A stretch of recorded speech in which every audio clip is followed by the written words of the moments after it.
का काव्य पद से प्रथम पाठ सूरदास जी को पढ़ेंगे। सूरदास जी के बारे में जानेंगे।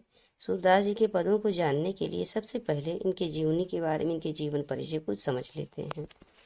तो आइए थोड़ा सा पहले हम इनको विस्तार से स्टेप बाय स्टेप आपको हम एक एक करके इनके जीवन के बारे में बताते हैं और उसके बाद में फिर इनके पदों के बारे में पढ़ेंगे। चलिए,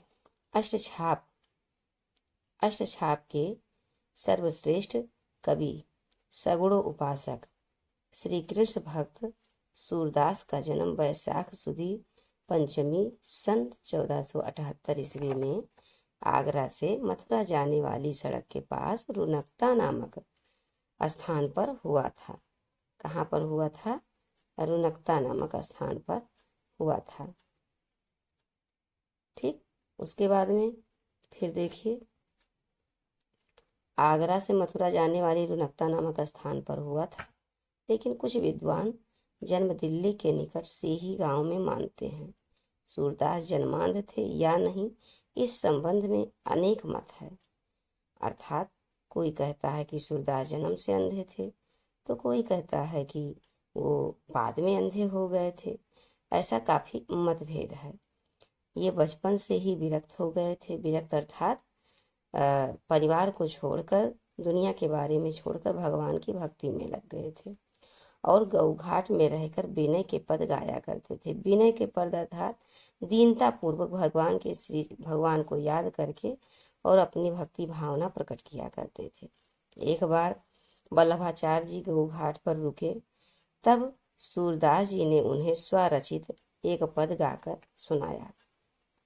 वल्लभाचार्य जी ने इनको कृष्ण की लीला का गान एक शब्दों में, एक वाक्यों में इन्होंने कहा कि सूर होके काहे को घिघियात हो। किसने? वल्लभाचार्य जी ने कहा कि सूर होके काहे को घिघियात हो। तो इसलिए, और इतना सुनने के बाद ही ये इनको श्री कृष्ण का गान करने का सुझाव दिया। और इतना सुनने के बाद ये सूरदास जी वल्लभाचार्य जी के क्या बन गए? शिष्य बन गए और कृष्ण की लीला का गान करने लगे।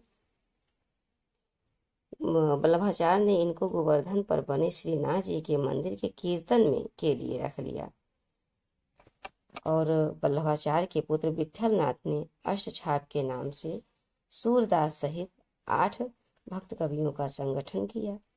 अष्टछाप मतलब अर्थात सूर्य भगवान श्री कृष्ण की 8 याम पूजा कीर्तन अलग अलग पहर, 8 पहर, 4 सुबह और 4 रात में, ये चारों पूरे दिन और रात मिला के 8 पहर होते हैं। और इस 8 पहर को अलग अलग भागों में, अलग अलग समयों पर अलग अलग कवियों का भगवान का कीर्तन करना, भजन करने का काम दिया गया। और इसीलिए इनके पुत्र विट्ठलनाथ ने, किसके?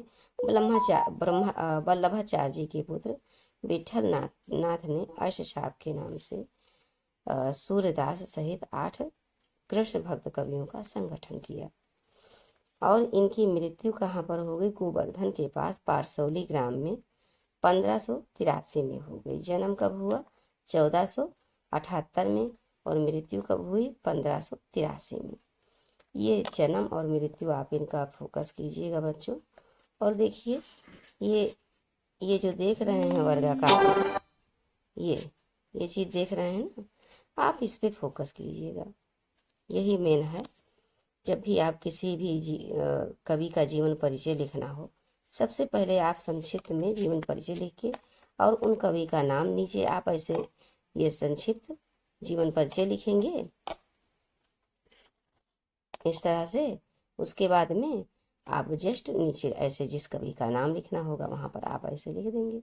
और उसके बाद उनके जन्म स्थान, पिता का नाम, मृत्यु, भाषा कैसी थी, किस शैली का प्रयोग किया उन्होंने, और रचनाएं क्या है, उनका साहित्य में स्थान क्या है। यही सब मेन पॉइंट आप अपने दिमाग में रख लीजिएगा। 2 से 4 बार इस वीडियो को आप सुनेंगे तो आपके दिमाग में चीजें बैठ जाएंगी। देखिए, सूरदास जी का जन्म कब हुआ? 1400 1478 ईस्वी में। मृत्यु कब हुई? 1583 ईस्वी में। 1478, 1583, 1478 और 1583। जब भी इसको पढ़िएगा आप, तब 2 से 3 बार ऐसे आप रिवाइज कर लीजिएगा दिमाग में, तुरंत बोल बोल के, ऐसे बोल बोल के। 1478, 1583, जैसे मोबाइल का फोन नंबर होता नहीं है, उसी प्रकार से जन्म 1478, मृत्यु 1583, इस प्रकार से आप याद कर लीजिएगा। जन्म स्थान रुनकता और पिता का नाम क्या कहते हैं? रामदास सारस्वत। इनकी भाषा कैसी थी? तो भाषा ब्रज थी। सूरदास जी के बारे में आप जैसे सूरदास जी का नाम आएगा, आप भाषा में कहीं भी संकोच नहीं करोगे, सीधा ब्रज भाषा, क्योंकि इनका जन्म मथुरा के आसपास हुआ था। तो मथुरा में कैसी भाषा चल रही है? ब्रज भाषा चल रही है। तो इसी तरह से आप इसको भी पकड़ लेंगे। और फिर इन्होंने कैसी शैली का प्रयोग किया, शैली की बात आती है तो ये मुक्त गेय पद, मुक्त गेय पद अर्थात जब कोई चीज गा के सुनाया जाता है तो पूरी तरह मुक्त होता, किसी बंधन में थोड़ी होता है कि इसको ऐसे नहीं, मतलब एक सब एक सीमित शब्दों में बोला जाए, एकदम स्वतंत्र होके उसको गाया जाता है। तो जब चूंकि इन्होंने गा गा के अपने पदों को सुनाया है, इसलिए ये मुक्त शैली गेय पद आप अपने दिमाग में ये बैठा लीजिएगा। पहले आपने देखा ही है कि गेय पद गाते थे, मतलब अर्थात गाते थे ये, तो गेय कैसे गाते थे? मुक्तक शैली के गेय पद में गाते थे। अब इनका अष्टछाप में नाम है, जैसा कि पहले हमने आपको बता दिया है। कौन है ये? विठलनाथ। कौन? वल्लभाचार्य जी के पुत्र, ये वल्लभाचार्य जी के पुत्र विठलनाथ। ये इन्होंने मुक्तक काव्य शैली, इन्होंने अष्टछाप में इनका सर्वोच्च स्थान दिया है। और उसके बाद चूंकि ये भगवान की भक्ति करते हैं, इसलिए भक्त काल की बात होगी। किस काल के कवि हैं? तो ये भक्ति काल के कवि हैं। अब आते हैं इनके रचनाओं के बारे में जान लेते हैं, जो बहुत इंपॉर्टेंट है। ये चीज, ये वर्गाकार ऐसे बना के बच्चों, ये देखिए, ये वर्गाकार ऐसे, इसको आप ऐसे बना लीजिएगा, बस कॉपी में आप ऐसे वर्ग आकार में बना दीजिएगा। सबसे पहले आप क्या, जीवन परिचय लिख दीजिए, और उसके बाद में जिनका जीवन परिचय लिखना है उनका नीचे एक लाइन छोड़ के नीचे आप उनका नाम लिख दीजिए, और फिर जस्ट उसी एक लाइन नीचे छोड़ के इसी को वर्गाकार में आप बना दीजिएगा। और देखिए तब रचनाएं क्या है? सूरसागर, साहित्य लहरी, सुर सारावली। जो हम आगे पद पढ़ेंगे, जो क्या कहते हैं, जो आगे हम सूरदास जी के पद पढ़ेंगे, वो इसी सूरसागर में है। कहाँ पर है? सूरसागर में है। साहित्य लहरी, सुर सारावली, और फिर ये 3 इनकी रचनाएं हो गई। अब आगे देखते हैं साहित्य में स्थान। कृष्ण भक्त कवियों में सर्वोच्च स्थान तथा वात्सल्य रस के पुरोधा थे। वो सूरदास जी क्या थे? कृष्ण भक्त के जो कवियों में सर्वोच्च इन्हीं का स्थान था, और ये वात्सल्य रस के पुरोधा थे। वात्सल्य रस अर्थात ये माता और पुत्र के प्रेम भाव का वर्णन करने में मास्टर थे, इसलिए इनको सर्वोच्च स्थान मिला हुआ है। अब आगे इनको थोड़ा देख लेते हैं। देखिए मृत्यु तक हम इनको जान गए थे, अब आगे जानते हैं। सूरदास जी के, ये देखिए सूरदास के पदों का संकलन सूरसागर है। सूरदास जी के पदों का संकलन कहाँ है? सूरसागर में है। सारावली, साहित्य लहरी इनकी अन्य रचनाएं हैं। ये प्रसिद्ध है। सूरसागर में 1.25 लाख पद हैं, पर अभी तक केवल 10,000 पद ही प्राप्त हो पाए हैं। कितने हैं? 1.25 लाख है, पर प्राप्त कितने हुए हैं? मात्र 10,000। सूर सारावली कथा वस्तु, भाव, भाषा शैली और रचना की दृष्टि से निसंदेह सूरदास की प्रमाणिक रचना है, अर्थात निसंदेह ये सूरदास द्वारा ही रचित ग्रंथ है, रचना है। इसमें 1107 छंद हैं। साहित्य लहरी सूरदास के 118 दृष्टकूट पदों का संग्रह है। सूरदास की रचनाओं के संबंध में इस प्रकार कहा जा सकता है। साहित्य लहरी सूरसागर, सूर की सारावली, श्री कृष्ण की जी की बाल छवि पर लेखनी ऐसी अनुपम चली। साहित्य लहरी सूर सागर सूर की सारावली सूर सारावली। श्री कृष्ण जी की बाल छवि पर लेखनी अनुपम चली। बाल छवि माने अर्थात कि ये भगवान श्री कृष्ण सूरदास जी भगवान श्री कृष्ण के बाल छवि का बहुत ही अच्छे से बाल छवि का बहुत ही अच्छे से मनोरम चित्रण किया हुआ है, अनुपम किया हुआ। इनके समान कोई दूसरा उनके रूप का बखान शब्दों में नहीं कर सकता, इसलिए इनको यहाँ पर अनुपम शब्द का प्रयोग हुआ है। आगे देखते हैं। सूरदास ने कृष्ण की बाल लीलाओं का बड़ा ही विशद तथा मनोरम वर्णन किया है। बच्चों, वीडियो थोड़ा सा बड़ी हो रही है, पर आप धैर्य के साथ इसको सुनते जाइएगा, क्योंकि ये सूरदास जी के जीवन का परिचय है। इन्होंने अपनी कविता कैसे लिखी, जन्म कहाँ हुआ, मृत्यु कहाँ हुई, ये सब चीज़ बारीकी से जानने के बाद ही हम जब इनके पदों को पढ़ेंगे तो हमको अच्छे से समझ में आएगा। क्यों? क्योंकि हम सूरदास जी के बारे में अच्छे से जान चुके हैं, जानकारी हो चुकी है, तो इनके पदों को हम समझ पाएंगे।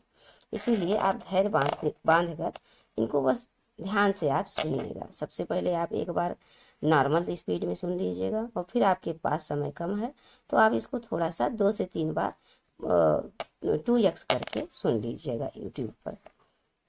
सूरदास ने श्री कृष्ण की बाल लीलाओं का बड़ा ही विशद तथा मनोरम वर्णन किया है। बाल जीवन का कोई पक्ष ऐसा नहीं जिस पर कवि की दृष्टि ना पड़ी हो।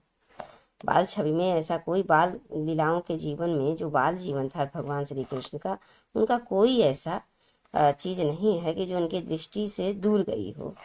इसीलिए इनका बाल वर्णन विश्व साहित्य की अमर निधि बन गया है, अर्थात ये बाल वर्णन में माहिर थे। गोपियों के प्रेम विरह का वर्णन भी बहुत आकर्षक है। संयोग और वियोग दोनों मर्मस्पर्शी चित्रण सूरदास ने किया है।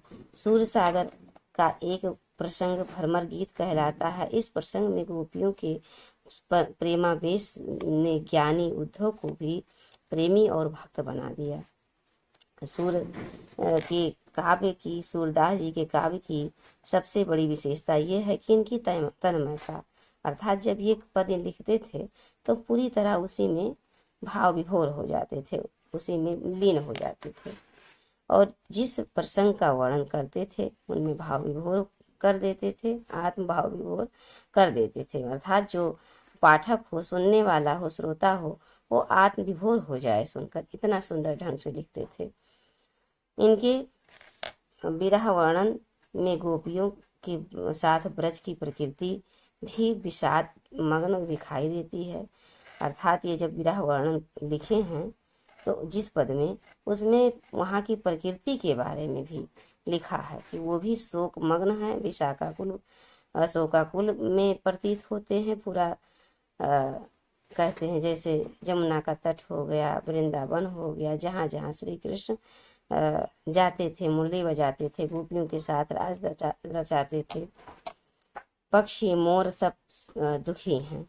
सूर्य की भक्ति मुख्यतः कैसी है? सखा भाव की है। बच्चों, ये देखिए इम्पोर्टेंट प्रश्न यहाँ से बन सकते हैं कि 1 नंबर का कि सूर्य की भक्ति मुख्यतः किस भाव में है, तो आप क्या कहेंगे? सखा भाव में है। उनमें आगे देखिए, उनमें विनय दाम्पत्य और माधुर भाव का भी मिश्रण है। सूरदास ने ब्रज के लीला पुरुषोत्तम कृष्ण की लीलाओं का ही विशद वर्णन किया है। सूरदास संपूर्ण काव्य संगीत की राग रागनियों में बंधा पद शैली का गीत काव्य है। सूरदास का संपूर्ण काव्य संगीत कैसा है? पद शैली में है। गीत काव्य कैसे? पद शैली का गीत काव्य है। गेय पद है, उनमें भाव साम्य पर आधारित उपमाओं, उत्प्रेक्षाओं और रूपकों की छटा देखने को मिलती है। अर्थात उपमा अलंकार, उत्प्रेक्षा और रूपक अलंकार देखने को मिलता है। इनकी कविता ब्रज भाषा में है। कैसी भाषा में? पहले हम बता चुके हैं कि ये ब्रज क्षेत्र में रहते थे और उनकी भाषा भी ब्रज थी, तो कविता भी ब्रज भाषा में ही होनी चाहिए। माधुर्य की प्रधानता के कारण इनकी भाषा बड़ी प्रभाव उत्पाद हो गई है। व्यंग, वक्रता, वाग्दग्धता सूर्य की भाषा की प्रमुख विशेषताएं हैं। सूर्य ने मुक्तक काव्य शैली को अपनाया है। कथा वर्णन में वर्णनात्मक शैली का प्रयोग किया है। कैसा मुक्तक काव्य शैली अर्थात गेय पद में मुक्तक काव्य शैली को अपनाया है। जब आपको पूछा जाएगा कि सूरदास की शैली कैसी है तो मुक्तक, ये देखिए मुक्तक काव्य शैली है। तथा वर्णन मुक्तक काव्य शैली, मुक्तक काव्य शैली है तथा वर्णन कैसी है, वर्णनात्मक है। समग्रता इनकी शैली सरस एवं प्रभावशाली है। सूर्य का प्रत्येक पद सरसता, मधुरता, कोमलता और प्रेम के पवित्र भाव से परिपूर्ण है। आइए बच्चों थोड़ा सा आगे भी जान लेते हैं। सूरदास जी अपनी उत्कृष्ट रचनाओं से हिंदी साहित्य को जो गरिमा प्रदान की है वो अद्वितीय अतुलनीय है। सूरदास जी हिंदी साहित्य आकाश के देदीप्यमान सूर्य हैं, अर्थात सूरदास जी हिंदी साहित्य रूपी आकाश के कैसे सूर्य हैं, चमकते हुए सूर्य हैं, जिनके समक्ष कवि साधारण नक्षत्र के समान आभासित होते हैं। जिनके समक्ष, इनके सामने अन्य कवि साधारण नक्षत्र के समान प्रतीत होते हैं। इसीलिए कहा गया है कि केशवदास जी ने कहा है कि सूर तुलसी शशि उडगन केशवदास। सूर्य के समान, तुलसी शशि के समान चमकते हैं तथा अन्य कवि तारे के समान चमकते हैं। आओ के कवि खद्योतसम, आज के कवि हैं वो जुगनों के समान जहाँ तहाँ करते प्रकाश, बस यहाँ वहाँ थोड़ा बहुत प्रकाश करते, थोड़ा बहुत उनका नाम सुनने में आता है। सूरदास जी हिंदी साहित्य के प्रतिभा संपन्न कवि थे। आगे देखते हैं। सूरदास जी जहाँ वात्सल्य रस के सम्राट थे, वात्सल्य अर्थात हम पहले बता चुके हैं कि माता पुत्र के प्रेम भाव को वात्सल्य रस में कहा गया है।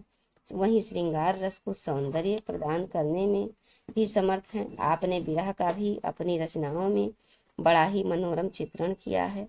सूरदास जी का हिंदी साहित्य के कृष्ण भक्त कवियों में सर्वोच्च स्थान है। आगे थोड़ा सा और है बस।